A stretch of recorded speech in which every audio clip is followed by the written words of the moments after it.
Welcome to Supernatural Tales from Mammal's Front Porch, the podcast where ghost stories aren't just campfire tales, they're family tradition. I'm Heather Perrin, author, lover of haunted history, believer in the unexplained, and your host for this storytelling journey into eerie folklore, fictional frights, and true paranormal encounters from around the United States.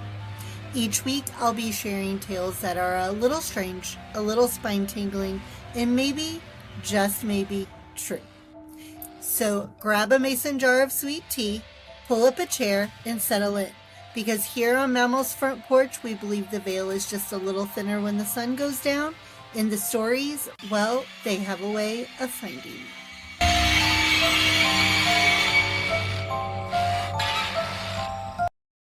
Hey everyone, welcome back to Supernatural Tales from Mammal's Front Porch. My name's Heather and I will be your host today. And today we have a very special guest. We have Rebecca Williamson from Cambre House. And I'm so excited to have her on the show so we can talk about her location and learn about the history and the paranormal and all of the things. So Rebecca, thank you for being here. I'm excited to talk to you today. Yeah, thanks for having me. I'm Could you excited. tell us? Oh, yeah, no problem. Can you give us a little bit of information about you and your location? Yeah, sure. I'm Rebecca Williamson. I am the owner of Cambre House and Farm. So, the Cambre House was built in 1867 by French Icarian immigrants. The Icarians were a communal socialist society that was in Nauvoo, Illinois, in the 1850s, and the Cambre family came over to be part of that socialist movement. And then they bought the property I own in 1860 when they left and worked on building the home that I own today. Adolph Cambre was a cabinet maker, and so he built the home himself. He built several homes in the area, but this one was his own personal home that he built. And the Cambre family loved that property and that location, and they lived there until 1979. My grandparents actually bought it in 1979 to preserve the history of the farm and the location. Um, when the Cambre family owned it, it was a working apple orchard and farm. So, what is now 10 acres of hay was 10 acres of apple trees. And my grandmother, when she was a little girl, went there to pick apples, and she loved the farm and the location. And when it went up for auction in the 1970s, she said, "I want that place. I love it." And she talked my grandfather into going out to see it. And my grandfather fell in love with it as well. And they bought it to preserve the history of the farm and the location. They never intended to live there. I always tell people it's more museum than house. The Cambre family never remodeled the home. So it is like it was in the 1860s. It does have electricity and running water now, but for the most part, you're looking at what it looked like when the Cambre family built it in 1867.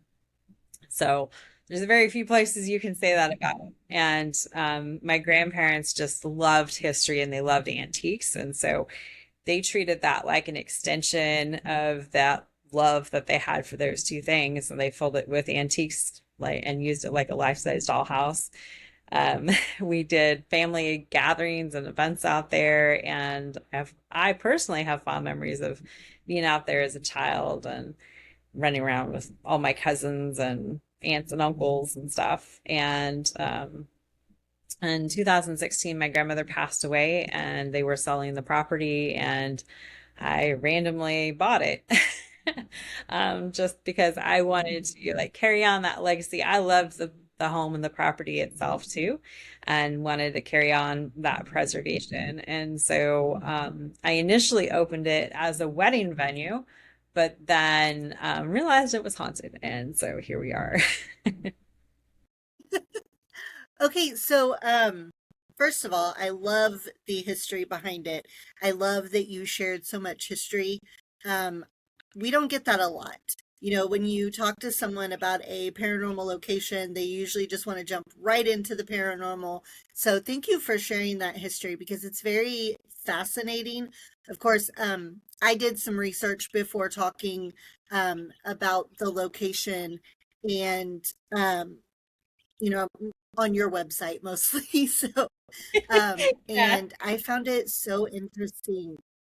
I just Yeah. I found that so interesting. I was actually more interested about the history than I was the paranormal, which I don't know if I should admit that on a paranormal podcast, but the history I was think amazing. I'm one of the unique locations in that I do have a lot of history. I know every person who lived in the home from 1860 until today. So there's not much that happened on the property that I couldn't tell you about. And I have a really detailed genealogy of the Cambre family that was written by Fritz Cambre. So he was the second owner of the property, basically. His father built it, and then he wrote the genealogy of all the Cambre family, going through all four generations that lived on the farm. And then my grandparents bought it. So um, I've got pretty well documented history for a location people have not heard of. That is amazing. I don't know very many places in general, not even paranormal locations, but just in general, where the current owner has that much history and genealogy on the location. That is amazing. Um, that is something I wish we had. We have a lot of history on our house, but um, not very much. Not as much as I would like. We don't have enough on the land Mm, itself, and I wish we did because, well, that's a whole nother story in and of itself. But yeah, I so get that. how do you mentioned that you were gonna open it up as like a wedding venue, Yeah, and but I how did. did you realize that it had paranormal activity? Well, I spent the night there. So, when my grandparents owned it, we didn't spend the night out there. My grandparents lived like 10 minutes away from the property. When it got dark, we just went to their house. As a kid, I didn't think that was odd at all. I mean, we're talking like more museum than house, and when it was dark, we all just went home or went to my grandparents. So as an adult looking back, that seems kind of odd. But as a kid, I was like, oh, okay, it's time to go home. And I don't think it was like a conscious, like, oh, it's dark, we have to leave now type thing, but I think it was more of an unconscious, like, okay, we're all leaving, it's time to go home. Like we all just unanimously decided it's dark, let's go home. So I bought it and then we spent the night.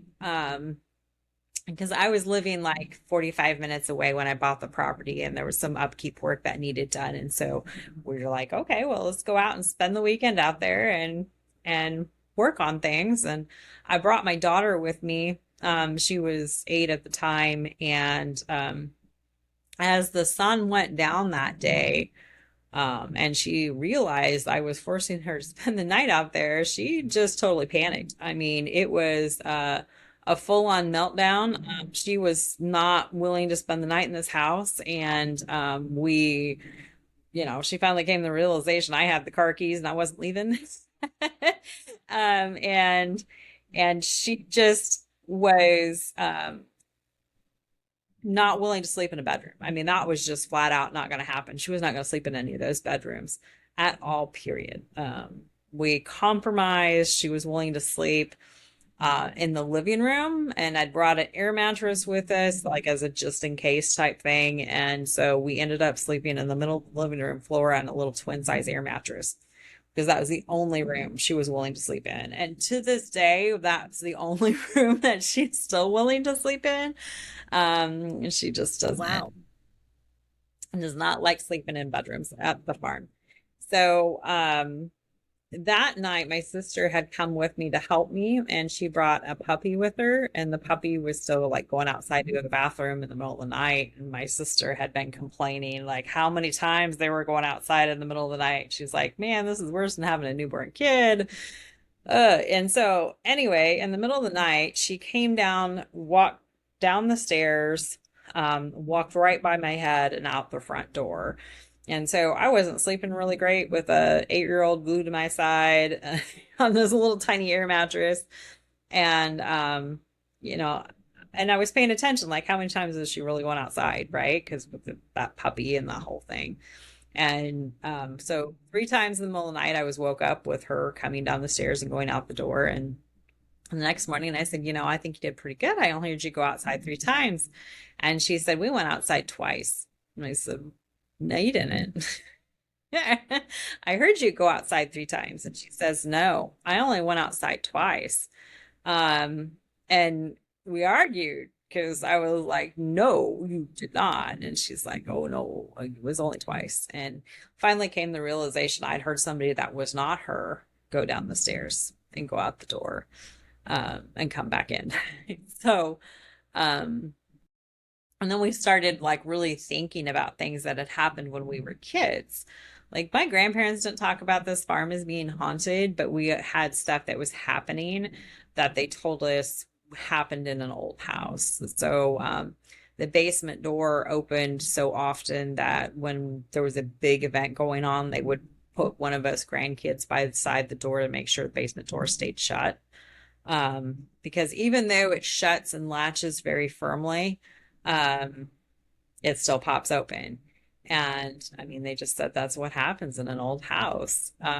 Coming back to that from a paranormal investigator standpoint, I can't make that door open.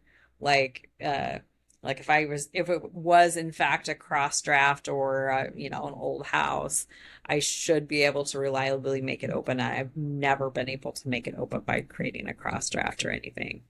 But again, that happens so often. And it happens today too. That basement door still opens on its own. Um, and the attic door had similar issues. That one, it, it's kind of harder to shut. So once it's opened, it's usually like open. And then everybody complains because they have to try and shut it again.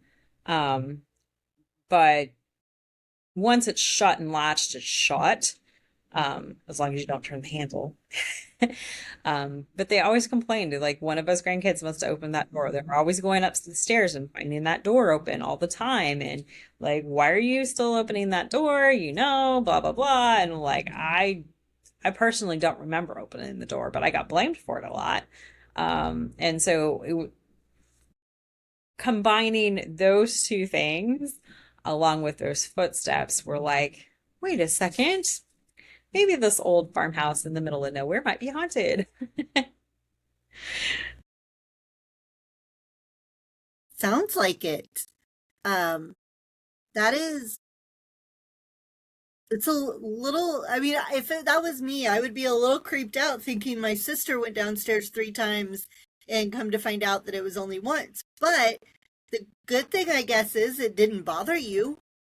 No, Whatever's and there sounds more mischievous than harmful. yes, I would agree with the more mischievous part. So then I had a friend who was starting a paranormal team right around that time, and so I had them come out to do an investigation, and then that was the point where we really realized we had something going on. Um, and so to back up our history a little bit, um, the Cambre family had 2 children that died in childhood. So Leona Cambre passed away at the age of 9 months, and Eglantine Cambre passed away at the age of 9 years. Both of the sisters are buried on the property. Eglantine for sure, Leona is suspected. Um, but Eglantine was like when we started doing investigations, Eglantine is the one who usually seems to interact the most with us. And so we got a ton of confirmation when we were investigating that Eglantine Cambre was there. Um, and then, so Adolph and Hortense built the house, and then Fritz and his sister Anita took over running the farm. Fritz and Anita never married or had children of their own. They basically lived their whole lives there on that farm. And after Anita passes away, Fritz sells the farm to his nephew Robert, who's a minister, and the minister doesn't do anything with the farm and lets all the apple trees go, and just the whole farm kind of becomes a home and not a farm. And Fritz got upset with that, and complained a lot to nieces and nephews. And then he found out he had a terminal illness and committed suicide. So, and Fritz is another one that we have a lot of interactions with at the farm. He is very particular today about how the farm is run. And his bedroom is the upstairs bedroom, and no one likes to sleep in Fritz's bedroom. It's just a uncomfortable feeling being up in that room. And most people refuse to sleep in Fritz's room.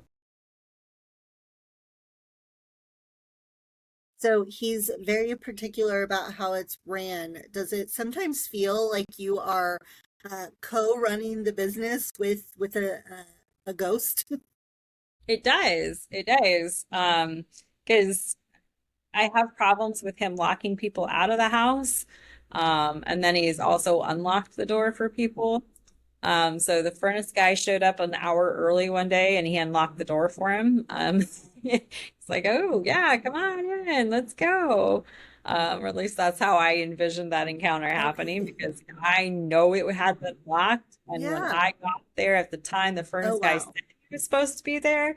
The Mhm. furnace guy was finishing up, like he was walking out the front door saying that it's all done, we're good now. Wow. That is, well, I mean, I guess it's a good thing it was, a repair guy and not someone that wanted to rob the house. Right? And then like anytime somebody comes over and Fritz doesn't like them, they get locked out and the key won't work in the Mhm. door. They can't get in. And we have a lot of issues where I pass off keys and say it's okay, and then they can't get in, but then I show up and use the exact same key on a new lock and I get in just fine. So it's yeah, Fritz is said he likes who he likes, I guess. So you said that you had a friend who had a paranormal investigation team and you let them come in. Do you let others come on the property? I mean, I know the answer to this because I was on your website, but for those Right? who don't, do you allow other teams to come in? Yes, I do allow people to rent the farm for overnight investigations. Um, we've done that for the last 7 years. So that's been um, really great. Um, people, it's nice to be able to share the history with people and have them love the farm too, like sharing my love of this historic location with people who love the history. Ghost hunters love history. Yeah, I was telling my husband the night before we are recording this that you guys are right around 5.5 hours from us because we're over in Indy. And I was like, I really want to get over there sometime, even if it's not to investigate, if it's just to see the property. I was like, there's so much history, and it is just, it's absolutely a gorgeous property. From what I can tell from pictures, on your website and Yeah, stuff. And thank you. um, I honestly, if any paranormal investigation teams are listening to this, I would definitely reach out to Rebecca and go for me since I probably won't get to go anytime soon. So what have some of the teams like? What evidence have they captured that you can tell me about? So footsteps, definitely, they've caught footsteps. Not only have I heard footsteps, but we regularly capture footsteps walking around the house. Those doors still open and close. Notice open and close. You know, so that's kind of, I have fun Yeah. door stories I could talk about for days about doors and things that have happened. Um, and then we get a lot of intelligent responses with the equipment. Um, Eglantine seems to really like the music boxes, the motion activated stuff.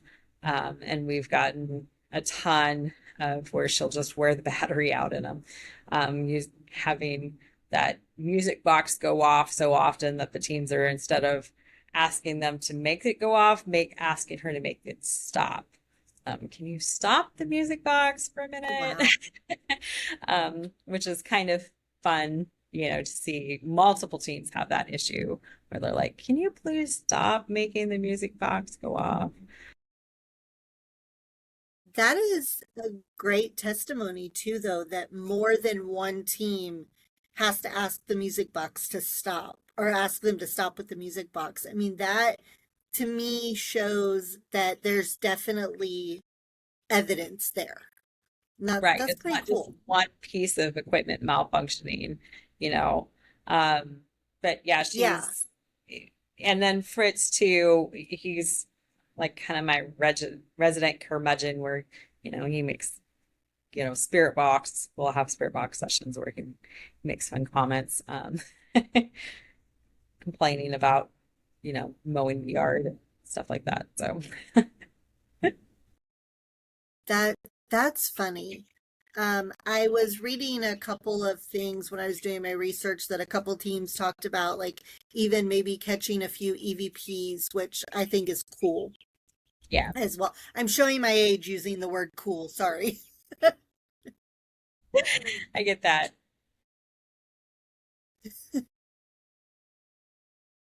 That is a lot of great evidence. So do you still do weddings at the venue as well, or have you I transitioned to something else?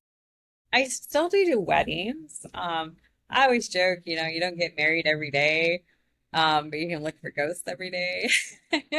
And it kind of makes a neat thing where, my wedding couples will come and find out I do the haunted stuff, and they'll come and they'll book an overnight to look for ghosts. Or, they'll come out for the ghosts and find out I do weddings, and then they'll book a wedding. And so it kind of works together as one and in a unique sort of way, I suppose. That's actually pretty neat. Sorry, I just heard my door open and there's nobody there. Sorry. That was a little odd. But Yeah, welcome to my world.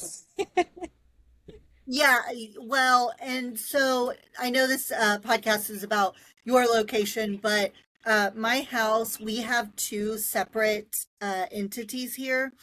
I'm pretty sure they're both former owners. Separately, I think one owned the land, and then I think one is the actual former owner of the house. And I will be sitting here, and I'll just see somebody walk past my office window, and there's nobody in my backyard. Because the cameras won't go off because I have cameras outside. And then sometimes I'll hear my office door open, just randomly, and there'll be nobody there. And so that's why I looked, because my girls are actually home right now. So I was thinking, well, is one of them knock and I didn't hear it, and so they're coming in, but no, no, there's nobody there. Um, so I get the doors opening. Our doors open and close on their own quite a bit too. Yeah. Um, I also get the footsteps because we get that a lot as well. Um, so have you, I'm trying to think, there was one other question I wanted to ask you. Um, and of course my brain just went. So where, I know you told us in the beginning where you're located, but where in Illinois is that? That was what my question was. Sure. So Nauvoo is in west central Illinois. So I'm right on the Mississippi River. If you think about the state of Illinois, it kind of does a little bump out nose, and we're right on that. Hmm. Um, I know I was looking because I was curious. My mother-in-law and father-in-law, well, and my husband, were born in Illinois, and they have family over in Rock Island and then up in Kewaunee too. So I was looking to see in relation to that where it was, because I've been to those places. Yeah, we're And just so you're south only a of couple hours away Line. from where Yeah. he was born and raised. Yeah, we're Yeah. not too far from. Um, so I thought that was pretty neat. Yeah, very cool. Yeah. Is there anything else you would like to tell us about the Um, location? Well, so I talk a lot about Cambry family. I mean, I always kind of joke I'm Casper haunted, more happy family Yeah. home haunted. The outside property is haunted as well. So the Cambry family chose a Native American property. So there's a natural mineral spring there that was used by the Native Americans. And then there are also some Native American burial mounds on the property as well.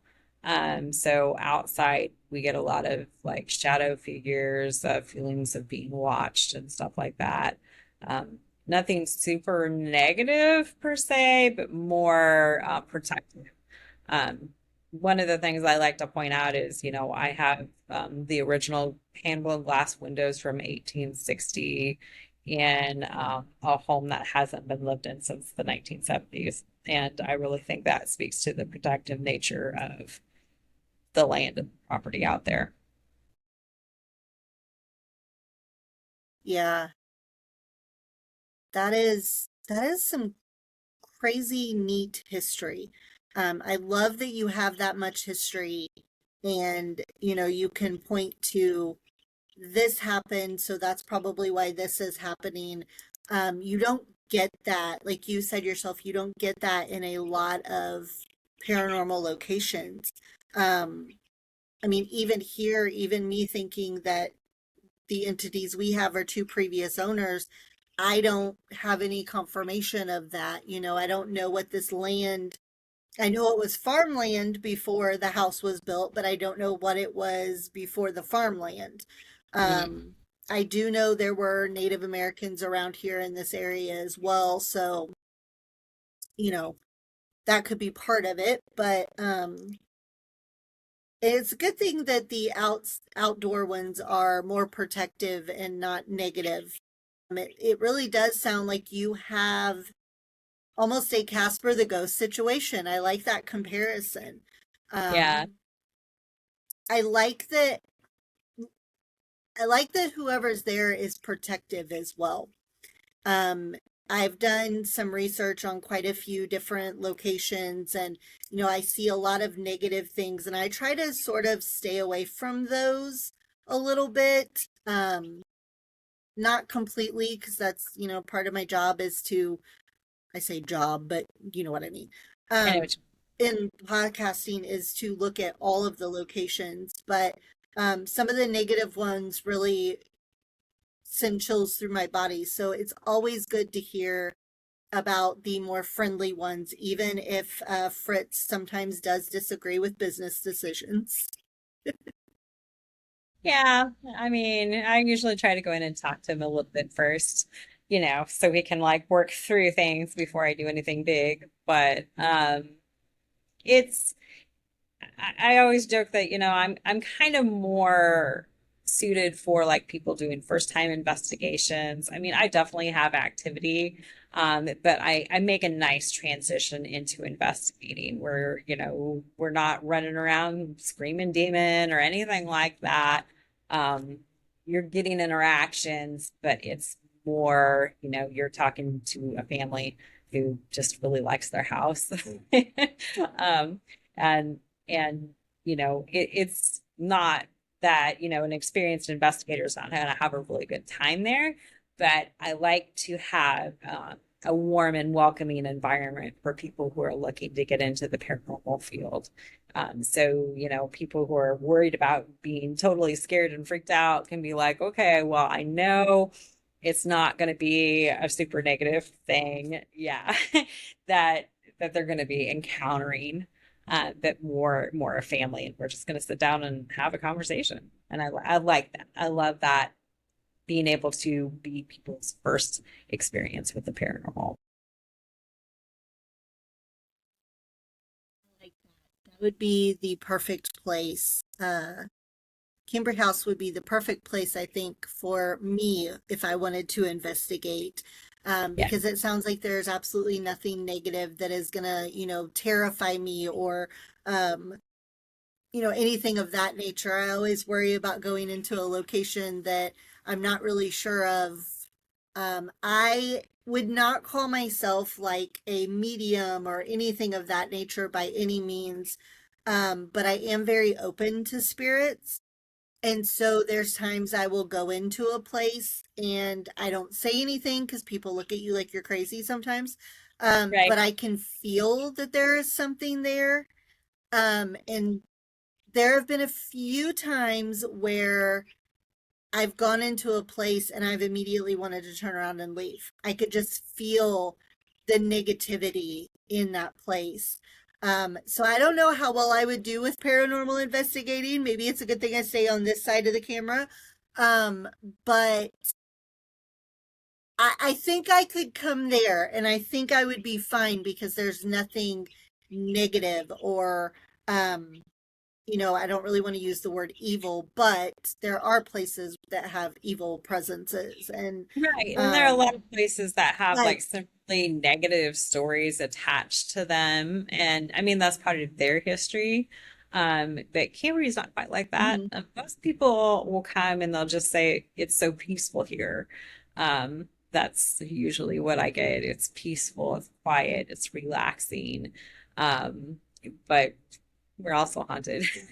And I'm not going to say you won't get scared because, I mean, if you heard footsteps and no one was there or the door opened in front of you, it might startle you and scare Right. you.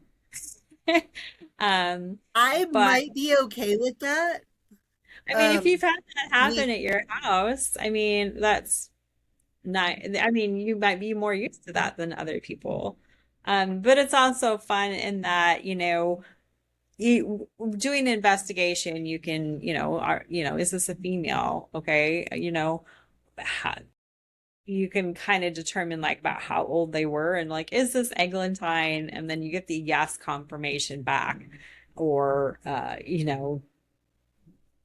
that to me, I find fun that I can say, okay, yeah, you're talking to Eglantine, this is who she is. And then you can ask more questions like what games did you play when you were a kid and that kind of stuff. And it's fun.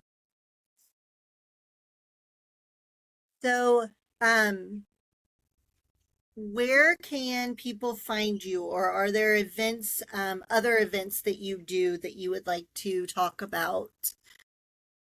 Sure. So my website is cambrehouse.com. So Cambre. Um, at this point, if you look for me anywhere and you type in Cambry, I should pop up. I do public ghost tours. It's like a 2 hour ghost tour where I bring in a paranormal team. You get to investigate with an experienced paranormal team. I do those in June and in October. So we'll do those October 30th, 31st this year. And then I do something in October or November and December that I call a ghost crawl weekend. So I convinced some of my businesses here in Nauvoo to open up their business and let us look for ghosts. If you've ever walked into a business and think, I wonder if this is haunted, that's kind of what we do, where we go in and say, okay, is this restaurant really haunted? And I pick like 3 or 4 businesses in downtown Nauvoo and we do a ghost crawl. It's fun. That is really neat. um I love that because yes, I have walked into several businesses and I'm like, I feel something. Is this place haunted? And of course, you can't go up to the owner usually and ask that because they look at you like, no, go away. Yeah, Especially right. if they're not open to that. Um, Right. And like some of so, the business owners are like, well, I guess if you want to come in, you can. And so I'm friends with a lot of those business owners here in town, and I'm like, look, I'm just gonna bring some extra people into your business. You don't even have to clean the back room. Don't worry about that. We're just gonna go run around with some equipment and see if it beeps. That's all we're doing here. that is neat. I love that. So is Nauvoo a smaller town, I'm assuming? Yeah, it's a small town. Population's like 950 people. So it's a tiny little town, but it has a ton of history. So if you're not familiar with Nauvoo, that's where the Church of Jesus Christ of Latter-day Saints was when they were in Illinois.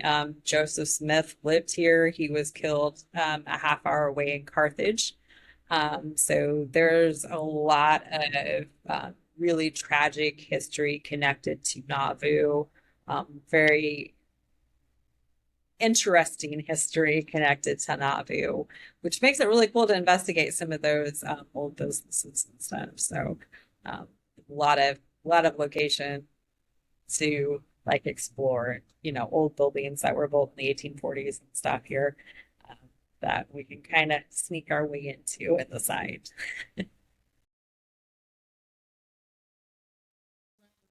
I think I would be great in a small town, especially one full of history, instead of the city that I live in. But uh, all right. Well, is there anything else you would like to talk about before we go?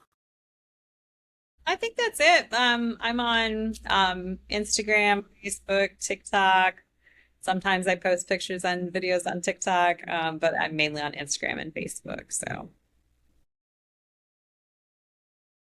Well, and just so everyone is aware, I will, in the show notes, I will have the link to Cambre House, to Rebecca's website. So we're there. Thank you for coming today and chatting with me about this. I learned a lot. There's a lot of information on the website, but it was really nice hearing it from you and more in-depth background. So I really appreciate you coming on and sharing your location with us. And I'm definitely going to have to try to convince my husband to make the 5.5 hour-ish drive over there one of these days, plan it, of course, and come check it out. I would love to at least just see it, even if I didn't investigate. I think pictures do not do it justice, I'm sure, because it's pictures do gorgeous not in do it photos. justice. It's really a gorgeous location, and Nauvoo itself is really interesting. There's a huge living history museum with over 30 homes that you can tour free of charge. That make it a really neat destination, even if you don't want to look for ghosts. So,